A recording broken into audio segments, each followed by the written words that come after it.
She, who was receiving blessings from the elders, suddenly took off the diamond ring on her hand.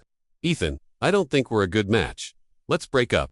I didn't try to persuade her to stay because I knew she had already made a new choice. In our previous life, we had been married for 5 years. It wasn't until the very end that I realized she still couldn't forget her first love, Damien. I let her go, and since then, we became strangers. She chose to go abroad for development and was never heard from again. I stayed in the country alone. 7 years later, she had become a top designer, achieving great success, and made a sweet official announcement with Damien. Seeing that I was still alone, she couldn't help frowning and said, "Ethan, the past is in the past. Why do you keep waiting for me?" I gave a calm smile and ignored her. Later, when she learned that the daughter of the richest man was chasing after me, she immediately panicked. At the 10th anniversary reunion of the graduating class, Natalie showed up. By this time, she had already become a world-renowned top designer, enjoying great prestige. When I walked into the reunion venue, she was holding Damien's arm, basking in the compliments of her classmates. "Natalie, you're really outstanding. You've developed the best among our class." Of course, I heard that Natalie has already become a member of the management team in a Fortune 500 company. Her monthly salary is equivalent to what an ordinary person earns in 2 years. Natalie is not only highly capable, but also beautiful. "I heard that you came back this time to get engaged to Damien." Natalie gave a faint smile and said, "Yes, the date has been set." Everyone offered their congratulations again. Afterwards, someone casually mentioned me. "I wonder how Ethan is doing now." "Natalie, weren't you two almost getting married back then? How could you break up so suddenly?" I noticed that Natalie's smile froze and her delicate eyebrows slightly furrowed, as if she didn't know how to answer. Seeing this, Damien beside her gave a hearty laugh and took over the conversation. "Of course, it's because I'm better than Ethan. How could Natalie possibly choose a loser like him?" As if to assert his dominance, Damien pulled Natalie into his arms. Everyone understood immediately that he didn't want to continue this topic. Then they shifted the topic to how well matched the two of them were. Back in freshman year, Damien was a strong competitor of mine. He was Natalie's childhood sweetheart. They had grown up together since childhood and had a deep affection. If it hadn't been for the fact that he suddenly went abroad for development, and coincidentally I had rescued Natalie, who had fallen into the water during that period, saving the damsel in distress, I don't think I would have had the chance to be with Natalie. I straightened my clothes and walked slowly into the hall. Immediately, some classmates saw me. "Ethan, why are you so late? Why are your clothes so dirty? Don't you know what kind of occasion we're having? Today, at least change into clean clothes. What a bad omen." There were kind words as well as harsh ones. I didn't pay any attention to them and replied one by one. When I met Natalie's eyes, I nodded to her. "Long time no see." The complex look in Natalie's eyes disappeared in a flash. Damien stepped forward to block her gaze, looked me up and down, and then showed a sarcastic expression. "Indeed, long time no see, Ethan. Why do you still look so unambitious? Today is a reunion of old classmates. You're attending it in these clothes. Isn't it too disrespectful to your old classmates?" As soon as he finished speaking, the surrounding classmates burst into laughter. Damien was wearing an Armani suit paired with his handsome face, highlighting his identity as a successful entrepreneur. Natalie, beside him, was also dressed in a haute couture gown with a delicate face. Standing together, from any angle, anyone would say that they were a perfect match, a made-in-heaven couple. In contrast, with dust all over me and my messy hair, I really did look like I had just gotten off work from a construction site. I gave a calm smile, ignored them, and turned to go to the lounge to tidy up my clothes. There was still some time before the dinner started. There was no hurry. Walking out of the lounge, I saw Natalie leaning against the railing by the door. Being alone with an old lover would only add to the awkwardness, so I immediately wanted to leave. Unexpectedly, she called out to me first. "Ethan, the past is over. You shouldn't give up on yourself just because I left." She frowned and walked up to me. "We shouldn't have been together in our previous life. You should let it go. If it wasn't for you deceiving me before." Before she could finish her sentence, Damien appeared at the corner with a smile on his face. Seeing this, Natalie promptly stopped this topic. I was a bit puzzled. When did I deceive her? Could it be about hiding my private money in our previous life? I couldn't figure it out and could only suppress my doubt in my heart. Perhaps there was some small misunderstanding between us. After all, we had been married for 5 years in our previous life. It was impossible to explain everything clearly. Moreover, now that we had already separated, there was no need to bring up old issues again. Damien walked up to Natalie and gently asked her what she had been talking about with me. Natalie, afraid that he might misunderstand, said that she wanted to recommend a job to me. "Isn't there still a designer assistant position in your company? Why don't you let Ethan have a try? We're all old classmates. It's not a good idea for him to keep doing manual labor. It would also be embarrassing for us if people found out." With that, she turned her gaze back to me. Although the salary of an assistant isn't high, with bonuses it should be around 6 or 7,000. It's much better than doing manual labor. Damien's eyes flickered and, unexpectedly, he agreed. He also forced a gilded business card into my hand. His enthusiastic attitude, it was so overwhelming that I could hardly get used to it. However, his expression seemed to be smiling, but not really smiling, which made me understand that if I went to work under him, he would definitely feel a great sense of accomplishment. I shook my head, returned the business card to him, and refused. Thank you for your kindness, but I don't need it. Why? Why are you still being so stubborn? Can pride put food on the table? Having a good future is what matters most. The corners of Damien's mouth lifted slightly where Natalie couldn't see. Ethan, we're being kind. If it weren't for Natalie, thinking of the old friendship, she wouldn't have bothered to give you a helping hand at all. Look at you now. You're in such a mess that you're not even as good as the hotel cleaners. You've really let her down. I said calmly, sorry, I know my own limitations. My current job is great, and I have freedom. Thank you for your kindness. Natalie snorted coldly and then fell silent. Damien sneered. You're just like a lump of mud. That can't be propped up against the wall no matter what. Then he took Natalie and left. Watching the intimate backs of the two, I was in a daze. In my previous life, Natalie and I were deeply in love. Although we were busy running around for a living every day, our life was warm and happy. Our income was quite considerable as well. We had a house, a car, and savings, and our life was quite comfortable. Originally, Natalie and I were both planning to have a child, but one day she received a call from Damien, and then she completely changed. She started to be cold and sarcastic to me and would quarrel with me over the slightest thing. When she came home at night, she wouldn't snuggle up to me to watch TV dramas anymore. Instead, she would sit far away and play with her phone alone. Not to mention the matter of preparing for pregnancy. I had never doubted the feelings between us. After 5 years of marriage, I could feel her deep love for me, and I also regarded her as my whole world, so I wanted to have an open-hearted chat with her and ask her what had happened. But she remained silent, and the look in her eyes towards me was full of alienation. Until one day, I accidentally found a plane ticket to a foreign country in her bag. It was the place where Damien was. Only then did I understand that it was because of Damien. At that moment, it seemed as if my heart had been pierced by a sharp blade, and the pain was unbearable. I felt like I was drowning in ice water, desperate and suffocating. Just then, Natalie happened to come out of the room. When she saw the plane ticket in my hand, she snatched it away in disgust. Then she turned around, picked up her bag, and walked out of the house. I was in a hurry to catch up with her and wanted to ask her why she was treating me like this. Was our marriage just a joke? But when we were passing by the street, we were knocked down by a speeding private car, and both of us were reborn. Ding! Just as I was lost in the past, the phone in my pocket. Suddenly, my phone rang. Looking at the name displayed on it, I showed a knowing smile as soon as I picked it up.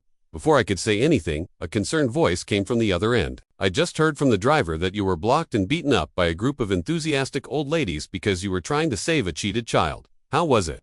Being a good person isn't easy, right? Although the tone was a bit teasing, there was more concern in it. I replied with a smile. I'm happy to help others, and I'm happy even when I get beaten up. The other side burst out laughing. Just keep pretending. By the way, I'll also go to the hotel where your reunion is later. I happen to have a project to discuss there, and I can also take a look at the sorry state of our president. I calmly replied with an O. The call was hung up, and I shook my head with a light laugh until I heard a familiar classmate calling my name, saying that some classmates hadn't arrived yet, and the dinner would start a bit later. The other side urged me, Ethan, don't just stand here like a fool. We haven't seen our old classmates for such a long time. Come and have a chat. He dragged me to a private room, which was a place for singing and drinking. Many classmates were there. When Damien saw me enter the door, without saying a word, he forced a wineglass into my hand. Before I could refuse, he lowered his voice and said to me, Ethan, thank you very much for taking care of Natalie for me. Do you remember what I told you back then? You must cherish her well, otherwise, I'll take advantage of the situation. Of course, thank you notwithstanding. I still have to warn you to stay away from Natalie from now on. Otherwise, I'll definitely kill you. By the end of his speech, there was no trace of the gentle and refined look on Damien's face. In a place where none of the classmates could see, his face was full of hideousness. Then he slapped me hard on the shoulder. Drink more tonight. These wines are all brought back by me from abroad. Probably except for today. You'll never get to drink such good wine in your life. Watching his back as he walked towards Natalie, I gave a calm smile. Perhaps, after all, I don't like drinking at all. Putting down the wineglass in my hand, I went to the circle of familiar friends. Originally, I just wanted to have a simple chat and catch up with my friends. But man proposes, God disposes. Before long, another full wineglass was placed in front of me. The old classmate who had urged me just now Kieran, who was also my college roommate, persuaded me. Ethan, when I asked you to come out for a drink before, you didn't agree. Today is a class reunion. Just do it for our sake and give us a face. There was nothing I could do. I could ignore Damien's whine, but when facing old classmates with whom I had a good relationship, I really couldn't refuse. In order not to spoil everyone's fun, I drank several glasses in a row until I felt dizzy in the head and my face was burning. I quickly waved my hand and said, I see. I couldn't drink anymore. Karen and the others still wanted to persuade me. Suddenly, a beautiful figure with a fragrant breeze took the wine glass that Karen handed to me. He has a bad stomach. Don't persuade him anymore. I'll drink it for him. The figure was Natalie. I don't know if she suddenly noticed the situation here or had been observing all along. She came to my side immediately and blocked this glass of wine for me. The familiar words made me recall that in my previous life, she also blocked wine for me like this. Ethan has a bad stomach and can't drink much. I'll drink this glass for him to show respect to everyone. In my memory, Natalie always stood in front of me with a smile and would try her best to protect me, whether facing elders or clients. At that time, I was really glad that I could have such a gentle and virtuous wife who always put me first in everything. I felt that it was a blessing I had cultivated in 8 lifetimes. But when Damien's figure appeared in my sight, I sobered up and finally came to my senses. Natalie no longer belonged to me. Damien's face was gloomy, and the look he gave me seemed as if he could pierce me through. Natalie was also a bit flustered and hurriedly walked over to Damien to explain. She said that I had once had a perforated stomach from drinking too much and that she was afraid something might happen to me at the party, so she blocked the drink for me. She also asked him not to misunderstand. Damien smiled and comforted her, saying it was okay and that there was no misunderstanding. However, his actions expressed his dissatisfaction in his heart. He walked straight around Natalie and sneered at me with full sarcasm. Ethan, originally, I just thought you were a bit dirty in your clothes, but still barely counted as a man. But now it seems that you don't deserve to be a man at all, because a real man wouldn't let a woman block drinks for him. With that, he held out a full glass of wine in front of me, looking provocative. Come on, we haven't seen each other for a long time. Let's have a drink and catch up. I calmly refused. Sorry, I can't drink anymore. Damien narrowed his eyes with a smirk on his face. Ethan, we're all old classmates. You drink with them, but don't give me face. Do you look down on me? He stared at me with a menacing gaze, and I looked back at him. Neither of us backed down. The private room instantly fell silent. All the classmates noticed the situation on our side. Natalie hesitated for a moment, then gritted her teeth and grabbed Damien's arm, trying to pull him away. But Damien pushed her away directly, frowning and saying, Who is your fiancé after all? Could it be that in your heart, I'm not even as good as a piece of trash like Ethan? His emotions burst out directly, scaring Natalie into freezing on the spot, her eyes red. Then she silently backed away. Noticing this scene, I felt a bit sad in my heart. I thought I had completely let go of my feelings for Natalie, but after all, she was the one I had deeply loved in my previous life and had been married for 5 years. It would be a lie to say that I didn't have any feelings at all. Damien then turned his gaze back to me, this time with no one to stop him. He forced the wine glass into my hand. Ethan, it doesn't matter if you don't drink, but I'll still help you later. The president of Shinger Group is coming to discuss cooperation with me. I can recommend you to work in Shinger Group, even if it's just as a security guard. It's better than what you're doing now. I've said what I wanted to say. Whether you drink this glass of wine or not is up to you. He gave me the choice. It seemed that everything was up to my will, but his eyes were scanning Natalie, intentionally or unintentionally. The implication of threat was self-evident. The classmates around heard that Damien was going to cooperate with Shinger Group and were all shocked. The assets of Shinger Group are enough to rank among the top 10 in the country. Damien is really amazing to be able to get in touch with them, right? Damien is indeed the best among our class. He'll surely reach great heights after this cooperation. Hearing these words, Damien's face was full of pride, and the look he gave me was like an elephant looking down on an ant. After a moment of silence, I suddenly chuckled. Okay, thank you. I'll drink this. Damien became even more proud. Natalie was looking at me worriedly, wanting to stop me but not daring to step forward. Just as I was about to drink the wine in one gulp, the door of the private room was suddenly pushed open. Led by a waiter, a fair-skinned, beautiful woman with an excellent temperament walked in. She was tall and had straight, slender legs paired with high-heeled shoes with thin heels. She attracted the attention of all the men in the room. Many classmates looked at her eagerly, and someone asked in a low voice, "Who is this beauty?" Kieran said excitedly, "Don't you even know? This is Ophelia, the new president of Shinger Group. Her family is definitely the richest. By the way, didn't Damien just say that he was going to cooperate with Shinger Group? Could it be that she's here to see him?" Kieran's tone was full of disbelief, mixed with strong envy. Ophelia, the beautiful president at the door, didn't pay attention to these eager gazes. Her cold and beautiful eyes kept scanning back and forth in the private room. When her eyes swept over Damien, her beautiful eyes were instantly filled with surprise, and her temperament immediately became gentle. At this moment, the classmates were like crazy, taking it for granted that Ophelia had changed her temperament because she saw Damien. Damien is awesome. Even the beautiful president has come to you on her own initiative to discuss cooperation. Don't forget to promote your old classmates when you get rich. What, Damien? This is President Damien. Don't you have any sense of perception? President Damien, feel free to command if you need anything in the future. I still have a box of my from 1999 at home. Me, when would you like to do me the honor? The many flattering voices made Damien a bit carried away. He laughed and agreed to them one by one. Then he cast a disdainful look at me. Ethan, see, this is the style that only people like me, the upper class, can have. Trash like you, who work for others, will never experience it.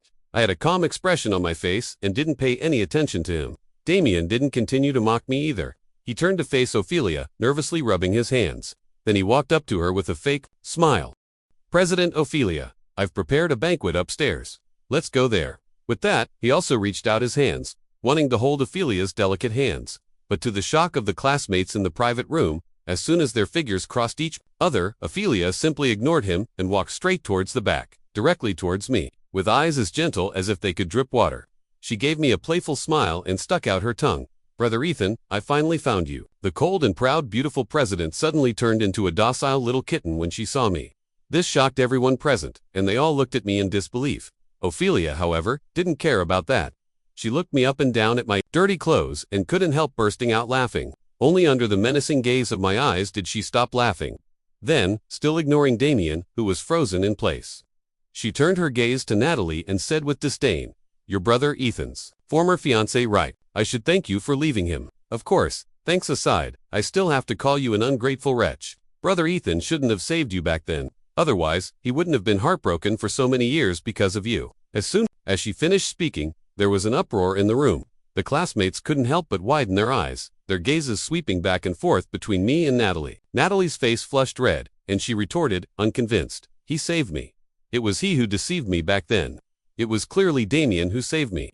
If it weren't for him showing me the evidence, I would have been kept in the dark by Ethan all along." I was immediately full of confusion, and Ophelia was also stunned. At that time, Damien was far away abroad. How could it suddenly be him who saved the person? Ophelia frowned, her delicate eyebrows knitting together, and said in astonishment, "Evidence? I was right there when Brother Ethan jumped into the water to save you. If we're talking about evidence, isn't my testimony as a witness more conclusive than anything else?" As soon as these words came out, it was like a bolt from the blue, shocking Natalie. She couldn't help covering her small mouth, looking at the two of us in disbelief. She couldn't quite accept this fact and asked Ophelia again to confirm whether what she said was true or not. Ophelia immediately nodded firmly. Seeing this, Natalie involuntarily turned her gaze to Damien on the other side. When she saw him avoiding her eyes, Natalie was completely stunned, completely desperate. I now somewhat understood what Natalie meant when she said I deceived her at the door of the lounge.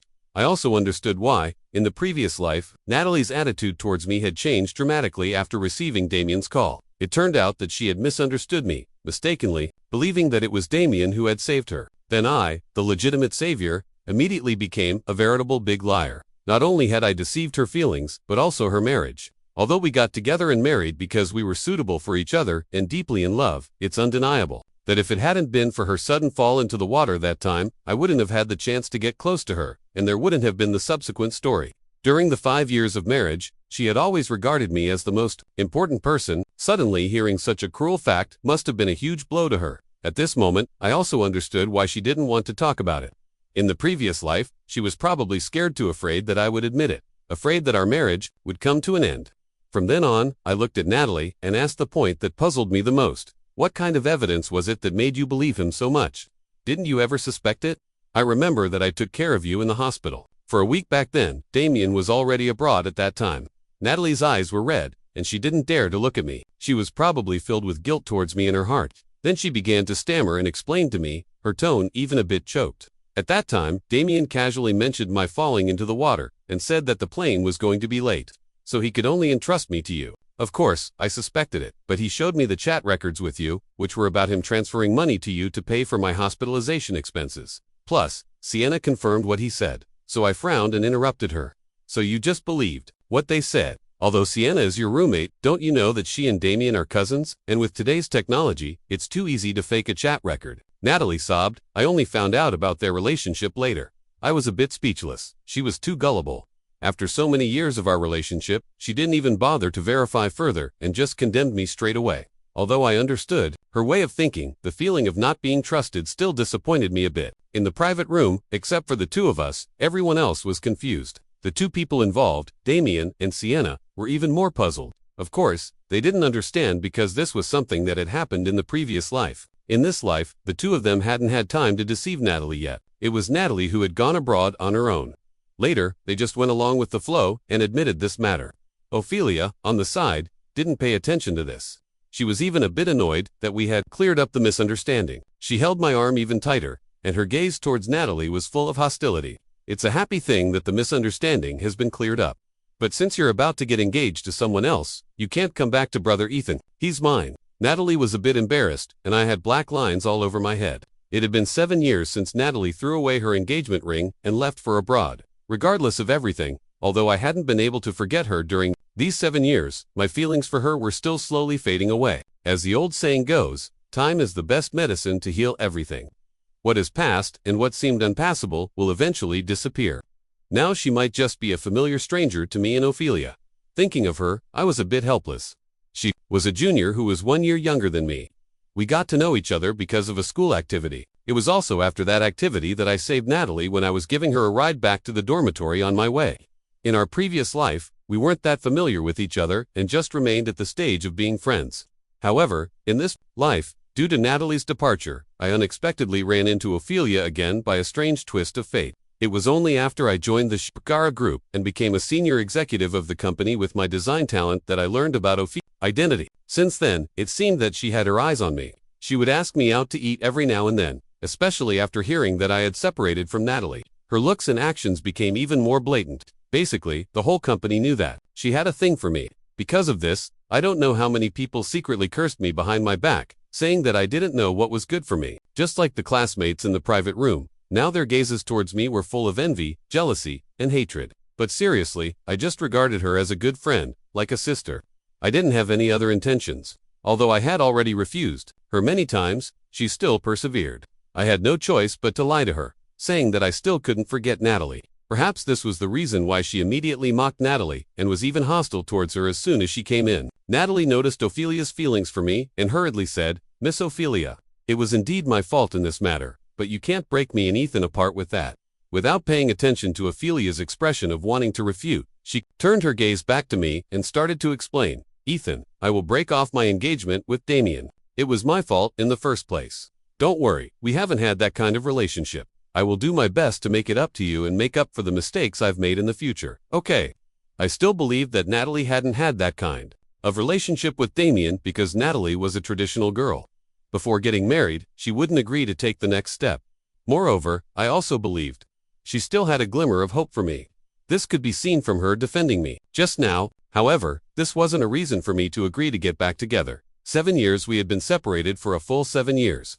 Even ordinary married couples experience the 7-year itch, let alone us, having been separated for such a long time. I didn't reply, and Natalie became even more anxious.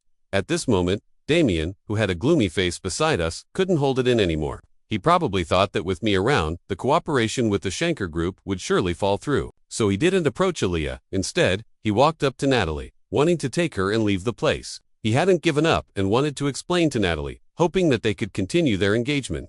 But Natalie already hated him to the core and directly slapped him, shouting angrily, "Get out. I never want to see you again, you liar." The words that Natalie didn't say to me in the previous life were instead used on Damien. His face instantly became hideous and terrifying, and he raised his hand about to strike Natalie. In an instant, I suddenly took a step forward, ready to act.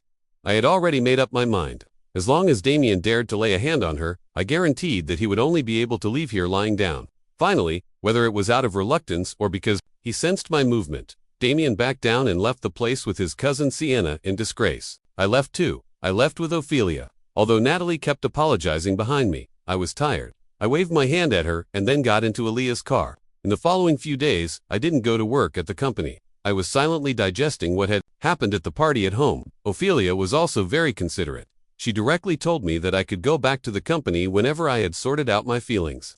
Of course, she came to visit me at my home more frequently. She even bought a villa in the neighborhood where I lived under the pretext of being able to care about the physical and mental health of her employees up close. I knew that she probably felt threatened by Natalie. Before Natalie came back, she thought that I couldn't escape her grasp and no one dared to compete with her, so she had never been this eager before. But now, it was different. Natalie was back. She was afraid that I would, on a whim, choose to get back together with Natalie.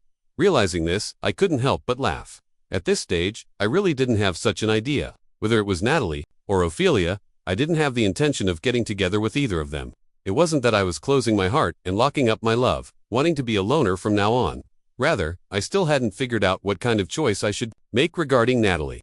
I indeed had never been able to forget her. We were very happy in the previous life, and that's why when she misunderstood me and her attitude towards me changed, it hurt me deeply. And what about Ophelia?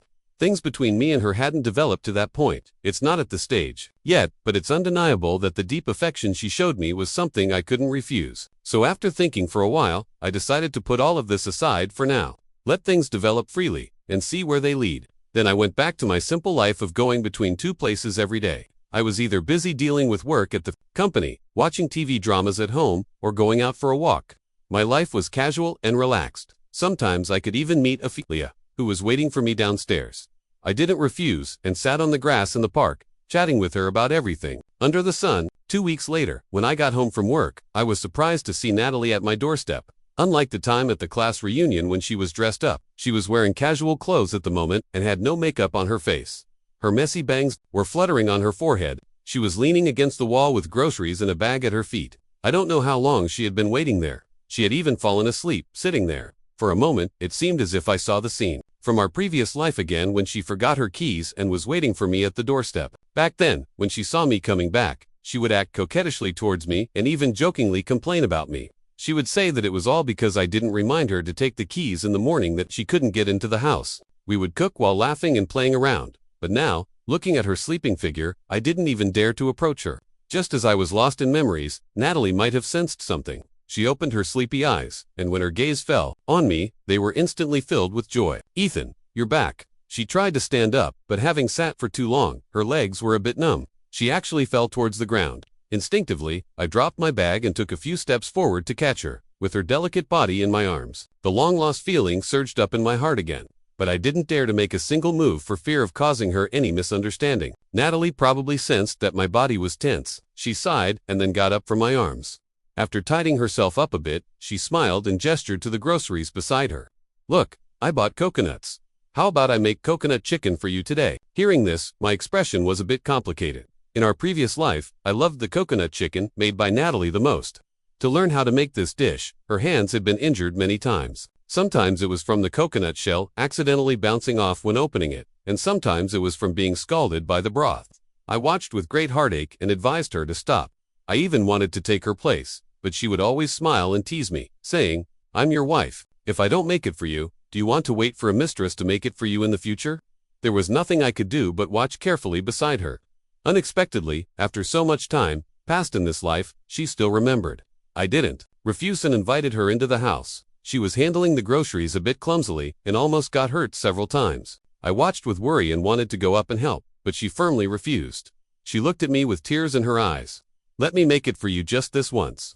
I'm afraid that when there's another woman by your side in the future, I'll never have the chance again." At this point, I could only silently step back. During the meal, we talked a lot. She told me that when she was abroad, no matter how hard she tried, she couldn't forget me. Sometimes she could even recall the happy moments of our previous life. I really wanted to tell her that I was the same, but I just couldn't get the words out. Then she also told me that she had already broken off her engagement with Damien and had resigned from her position as a design consultant in his company. Damien's company was actually set up under the name of Natalie. Now, not only had he lost the chance to cooperate with Schinger Group, but he had also lost Natalie, a top designer. One can imagine how much of a blow it would be to his company. I thought that was the end of Damien's story, but to my surprise, Natalie's next words made me widen my eyes in disbelief. "I could only do this much, but your little mistress, Ophelia, didn't stop there. She not only cut off all of Damien's company's business, but also directly blacklisted him in the business circle. This time, he's in debt up to his ears and might not even be able to afford food in the future." At the end, Natalie gave me a slightly dissatisfied look, as if she was complaining that I had found such a formidable competitor for her. I looked embarrassed and was at a loss for words. Then I suddenly remembered something and quickly called Ophelia. I told her to be careful of Damien's revenge. You know, cutting off someone's source of income is like killing their parents. Damien didn't look like a nice guy at all. He might do something really cruel. Ophelia said nonchalantly on the other end. Brother Ethan, you're a bit late with your warning. Damien was planning to take revenge on me yesterday and even tried to kill me with a knife. But luckily, there were bodyguards sent by my dad beside me. They subdued him directly and sent him to the police station. Then she changed the topic, and her tone was full of happiness. Brother Ethan really has been paying attention to me. You already know about the things I did to Damien. I did it all for you. Don't be too touched. Just marry me. Originally, when I heard that Damien had already taken action, I was really worried for a while. But hearing Ophelia's later words, I couldn't help but give a bitter laugh. Natalie seemed to have heard Ophelia's later words too and couldn't help but roll her eyes. In the following few days, Ophelia somehow heard about Natalie coming to my house. Not to be outdone, she learned to make several dishes and blocked my doorstep to cook for me. Then Natalie, I actually joined in. The two women immediately got into a competition and even insisted that I evaluate whose dish was more delicious. What could I say? No matter who I said made a more delicious dish, it would be wrong. Even making excuses to get by wouldn't work. There was nothing I could do but run away. I took a long vacation from the company and bought a small homestay in Sonia. That very night, I flew directly to Sonia. There, I really had a few peaceful days, but unfortunately, things didn't go as I wished. One morning, when I wanted to go for a walk in the seaside park and buy some breakfast on the way, as soon as I opened the door, I saw two familiar figures standing at the door. It was Natalie and Ophelia. Each of them was holding a thermos lunchbox in their hands. Seeing me, they hurriedly said in unison, Brother Ethan, quickly taste it and